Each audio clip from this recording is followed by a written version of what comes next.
Piala Dunia ini akan seru dan diprediksi oleh coach finalisnya ini dari Eropa dan dari Amerika Latin. Coach sudah sempat menyampaikan, coach ya? Betul.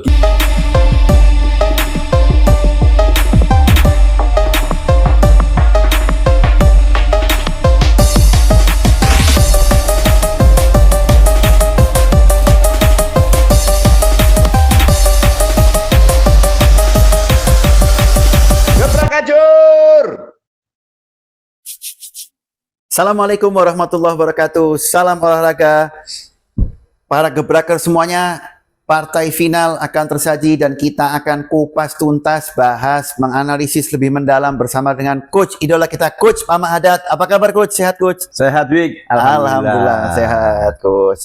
Bik, jangan lupa hari ini kita berkumpul lagi di rumahnya Hasan bin Idrus Al-Hamid dan dipantau oleh Muhammad bin Syauqi Al-Hamid, juga Mustafa bin Syauqi Al-Hamid, juga Idrus bin Syauqi Al-Hamid. Jadi ini pasti akan seru ini, Bik. Oke.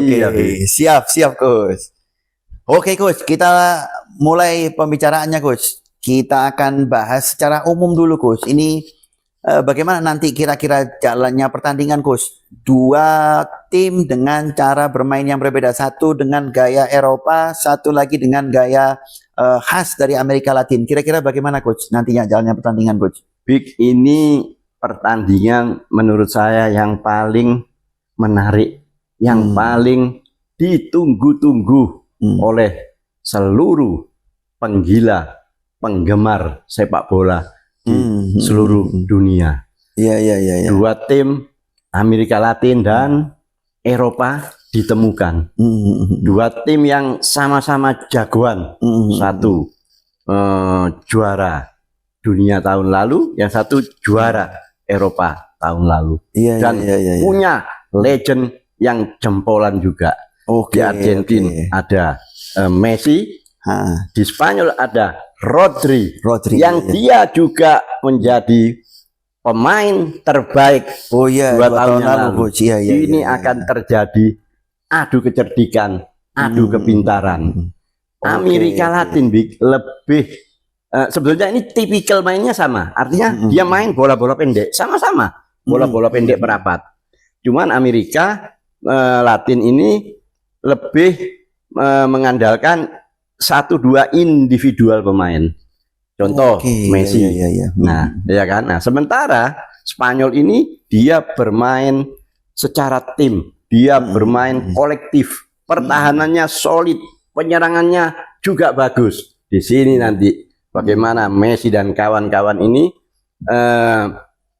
diadu kepintarannya dia membongkar tembok raksasa dari Spanyol ini, yang sudah membuktikan bahwa Spanyol ini adalah salah satu tim yang kebobolan paling sedikit. Cuman satu, Bik. Nah, di situ serunya pertandingan nanti ini. Dan kedua tim ini selalu menang ya, Coach ya, selama pergelaran Piala Dunia ini, Coach ya. Iya, selalu unggul atas lawan-lawannya selalu, Coach. Iya, mereka sudah menjalani ujian-ujian yang cukup berat. Misalnya dia tertinggal, tapi dia bisa menyamakan dan memenangkan. Seperti itu. Nah, sekarang mereka harus bertemu, harus bertempur, adu kepintaran, adu strategi. Seperti itu. Oke. Coach, andai kata kedua tim ini seperti kembali ke pertandingan yang ketat ya, artinya harus lebih berhati-hati. Kira-kira faktor apa yang menentukan nanti kira-kira akan menjadi pemenang, Coach? Seperti apa, Coach ya? Kalau kedua tim ini harus mengalami pertandingan yang ketat, Coach, dan harus bertanding lebih hati-hati, Coach. Faktor apa nih, Coach? Kira-kira yang mendobrak yang bisa memenangkan pertandingan nantinya, Coach? Big, ini pertandingan final. Pertandingan secara tim sama-sama kuat, sama-sama bagus. Jadi menurut saya kalau sudah seimbang seperti ini, Big, faktor-faktor yang akan menentukan kemenangan itu salah satunya adalah tim yang bisa manfaatkan peluang di depan gawang dan sekecil mungkin membuat kesalahan di lini belakang. Itulah yang berpeluang menang. Spanyol ini bermain luar biasa ketika lawan Prancis. Tapi jangan salah, waktu itu yang melee itu 50-50 loh. Malah ada sebagian dilakukan Prancis. Tapi Spanyol bisa bagus permainannya, bisa gemilang. Karena apa? Ada faktor mental di situ. Setelah Spanyol mendapat tendangan penalti, mental dan moralnya naik sehingga Prancis dibuat kalang kabut. Sebaliknya Prancis kacau ya. Nah, sekarang ini nanti Argentina akan bertemu dengan Spanyol. Pasti Argentina sudah mempelajari apa ini kelebihan Spanyol dan kekurangannya. Juga Spanyol sudah membaca apa kelebihan dari Argentina ini. Saya pikir Argentina ini bahaya, punya seorang Messi, dia tuh pintar, dia pintar mengatasi kesulitan-kesulitan dan dalam keadaan tertekan dia bisa mengambil satu keputusan yang menguntungkan bagi timnya. Contoh kemarin sudah tertinggal 1-0, tapi dia tidak mencetak gol, tapi umpan-umpannya dia itu sangat brilian sehingga Argentina bisa menang. Nah, sekarang harus bertemu dengan tembok raksasa dari Spanyol. Nah, itu artinya cukup bisa ditentukan oleh detail-detail dari pertandingan, momen-momen dari pertandingan kecil yang bisa merubah keadaan, ataupun tadi yang Coach sampaikan itu pemain yang bisa merubah keadaan dengan seperti Messi ya Coach ya, yang udah pengalaman di banyak pertandingan. Artinya mereka akan mencoba untuk memaksimalkan pertandingan ya Coach ya. Itu Coach ya. Dan yang seru ini nanti di situ ada bintang muda yang lagi cemerlang, Lamine Yamal ya. Dialah penyebab Spanyol menang lawan Prancis. Kepintarannya dia, kecerdikannya dia sehingga dia dijatuhkan di kotak penalti, dilanggar, akhirnya terjadi penalti. Nah, ini nanti akan bertemu Messi dan Lamine Yamal. Oke, saya bahas sedikit tentang dua bintang ini. Apa sih bedanya Lamine Yamal dengan Messi? Kalau Lamine Yamal, dia anak muda, punya tenaga, punya kecepatan. Kalau Messi sudah berusia, secara fisik mungkin kalah sama Lamine Yamal, tapi Messi ini sebagai pengatur serangan, sebagai playmaker yang tangguh, dan dia juga bisa mencetak gol. Nah, itu bedanya. Kalau Lamine Yamal ini punya kecepatan, dia anak muda kan. Nah, Messi dia pintar dan cerdik. Nanti bertemu di final ini. Coach. Oke. Coach, kalau kita coba membahas lebih mendalam Coach ya, dari sisi Spanyol Coach, apa nih kelebihan dari tim Spanyol Coach? Menurut Coach seperti apa? Spanyol, saya akan bahas ya sedikit ya. Satu, dia punya pertahanan yang kokoh dan kompak. Buktinya apa? Dia cuman kebobolan satu gol. Dia bermain secara kolektif, merata dari bawah, tengah dan depan. Dia kompak sehingga sulit dicari kelemahannya. Itu Spanyol. Dia punya sistem bertahannya sangat bagus. Prinsip-prinsip bertahan dijalankan dengan bagus. Di antaranya selalu lebih orang di belakang. Bahkan kadang-kadang satu pemain dikeroyok 3 orang. Yang kedua, depth, kedalamannya dia bagus. Bola di sektor kanan diserang, sektor kirinya masuk. Sehingga di belakang ada lebih orang. Yang ketiga adalah dia disiplin. Nah, sementara kalau Argentina, kalau dari segi kelemahannya Coach, maaf, dari Spanyol kita bahas tuntas dulu Coach. Oke. Kelemahannya apa nih tim Spanyol nih? Artinya tidak mungkin ada tim yang tidak memiliki celah Coach ya. Untuk Spanyol sendiri apa Coach? Menurut Coach kelemahannya? Kalau menurut saya Spanyol ini kelemahannya dia ini artinya tidak jago dalam mencetak gol. Dia tidak punya mega bintang. Makanya itu dia pintar, dia bermain secara kolektif. Dia tidak punya bintang seperti Messi, ya kan? Nah, tapi dia bermain secara kolektif. Yang kedua, pemain-pemain Spanyol ini posturnya tidak tinggi-tinggi. Posturnya agak pendek-pendek. Nah, ini harus bisa dimanfaatkan, ya kan? Misalnya itu Argentina punya Alvarez, Martinez yang jago-jago heading itu harus dimanfaatkan. Jadi kelemahannya Spanyol ini dia posturnya tidak tinggi-tinggi.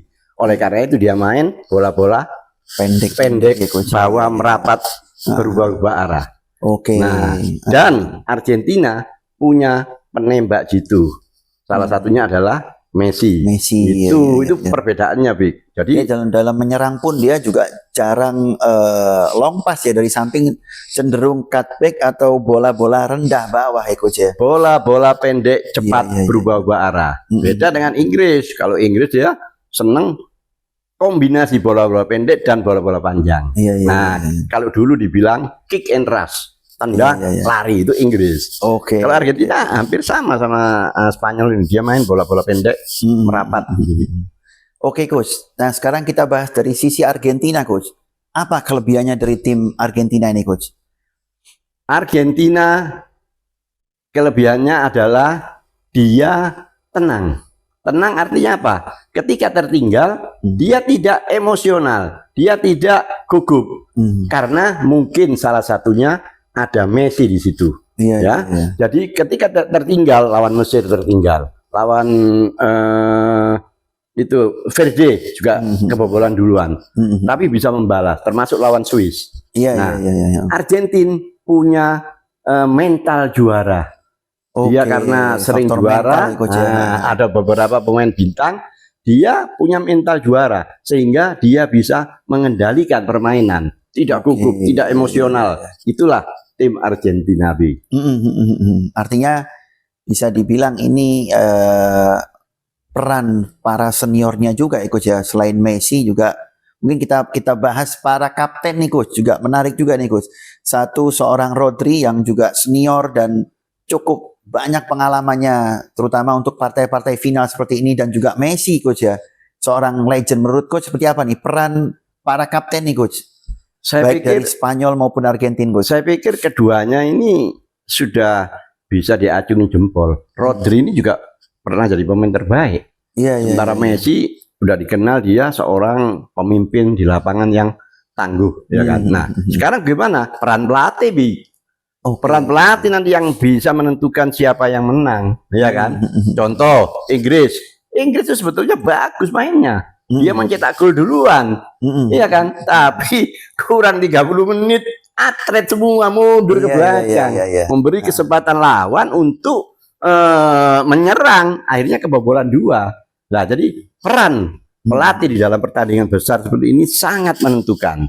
Sangat menentukan peran seorang pelatih gitu, Bik.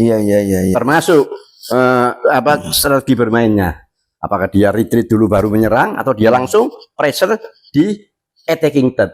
Nah, ini yang kita akan nantikan. Kita akan tunggu pertandingan yang luar biasa ini. Dan yang jelas, Bik, ini panitia bergembira. Kenapa kok bergembira? Nah, keinginannya ditemukannya Amerika Latin dan Eropa bertemu. Saya dengar tiketnya itu sampai 200 juta katanya. Wah, ini seru. Oke. Coach, kalau perbandingan dari penjaga gawang, Coach, antara Simon dan Martinez nih, seperti apa, Coach ya? Menurut Coach ya, ini kan untuk pertandingan sebesar ini kan harus bisa dibilang peran kiper nih lumayan fatal juga, Coach, karena sebagai penjaga gawang yang terakhir nih, defense terakhir nih, Coach. Seperti apa, Coach, menurut Coach? Iya, Bik, masing-masing kiper ini, Coach. Ya, sangat fatal, Bik. Apalagi kalau terjadi tendangan penalti.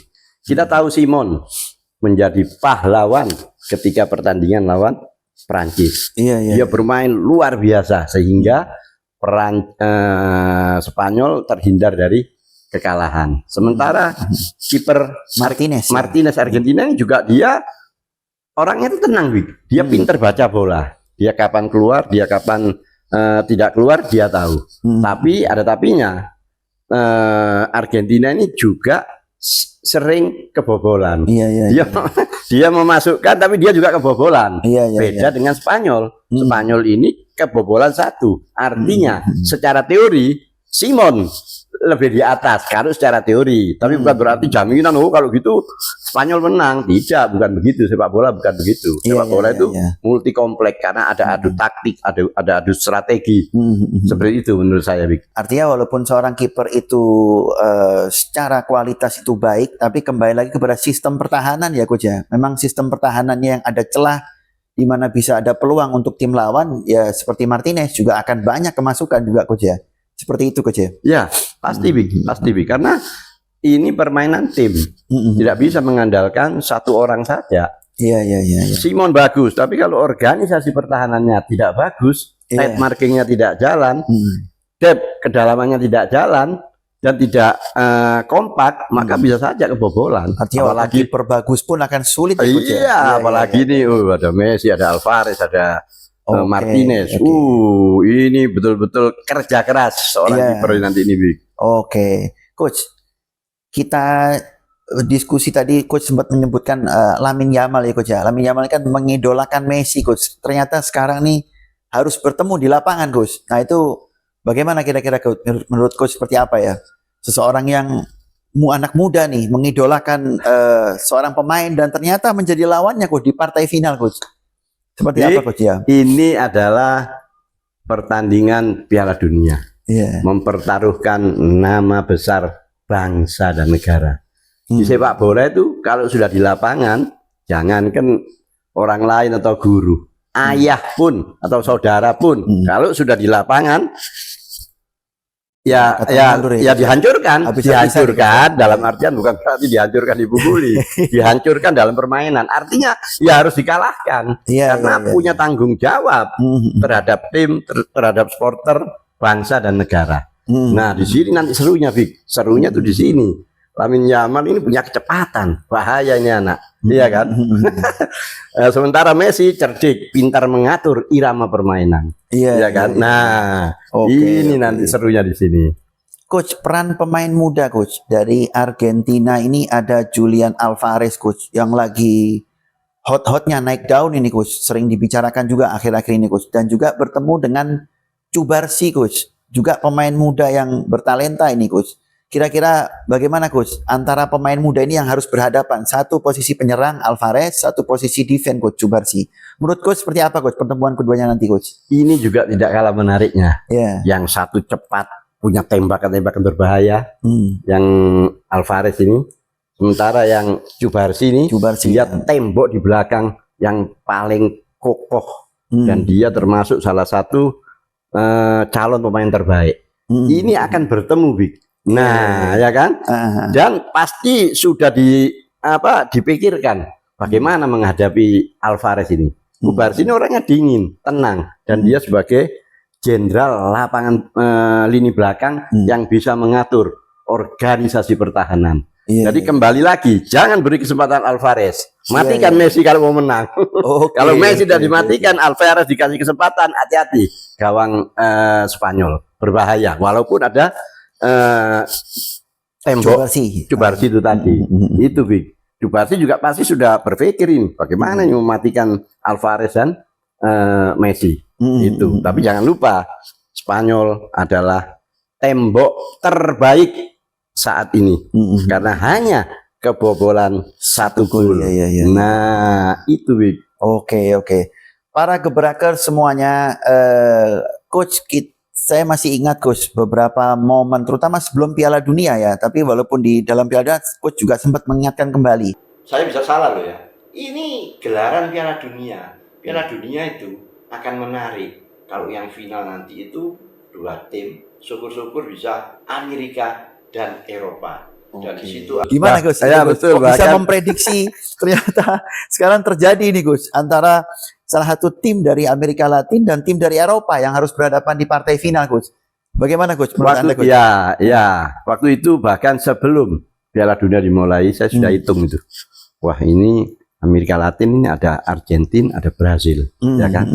Tapi Eropa ini ada Spanyol, ada Prancis, ada Portugal. Nah, ini kalau sampai bertemu ini pasti akan seru, gitu, Bik. Nah, akhirnya saya memberanikan diri waktu itu. Saya bilang bahwa saya berharap bahwa memprediksikan bahwa final ini terjadi Amerika Latin dan Eropa. Eropa ya. Ini panitia big, wah kipas big apa? Benar-benar partai gengsi nih Coach ya. Oh, ini nanti mungkin stadion bisa-bisa tidak cukup, bisa-bisa, tapi kan tiket mungkin sudah diatur ya. Iya, Dan saya sudah. dengar harganya sampai 200 juta, Bik. Sampai 200 juta. Ini pasti pertandingan menarik. Dan menurut saya Piala Dunia kali ini sukses panitia. Oke. Karena itu tadi bertemu jagoan Amerika dan jagoan Eropa. Eropa ya. Nah, itu Big. Coach, sebagai penutup Coach, antara Spanyol dan Argentina, menurut Coach siapa yang lebih berpeluang juara Coach? Oh, saya dari dulu tidak pernah mau menebak siapa menang, siapa kalah, apalagi dengan gol. Saya tidak akan pernah mau itu, Big. Dari dulu saya tidak mau. Oke. Tapi saya mengulas peluang-peluangnya kira-kira ini gitu. Kalau memang diminta memprediksi seperti apa ini Coach? Kira-kira siapa yang akan lolos jadi juara ini Coach? Ya tetap saya tidak mau bilang si A menang, si B menang. Tapi saya sudah ulas tadi. Sudah ulas tadi peluangnya Argentina seperti ini, peluangnya Spanyol seperti ini. Siapa yang bisa memanfaatkan peluang dan sekecil mungkin membuat kesalahan di belakang, dialah yang akan memenangkan pertandingan. Karena itu sama kuat, sama hebat. Oke Coach, menarik Coach diskusi kita kali ini. Namun kita harus akhiri sesi kali ini. Ini final yang menurut Coach final ideal, final yang ditunggu oleh para penggila sepak bola semua, di mana mempertemukan Argentina melawan Prancis. Seperti itu Coach ya. Argentina nantinya akan melawan Spanyol. Sorry. Oke. Kalau gitu kita sudah ikut sesi kali ini. Terima kasih banyak Coach Mama Adat. Jangan lupa subscribe, like, and share, dan silahkan komen di kolom komentar di bawah ini. Oke. Kalau gitu kita tutup. Wassalamualaikum warahmatullahi wabarakatuh. Gebrakajur. Terima kasih para pemirsa. Sehat selalu dan gebrakajur.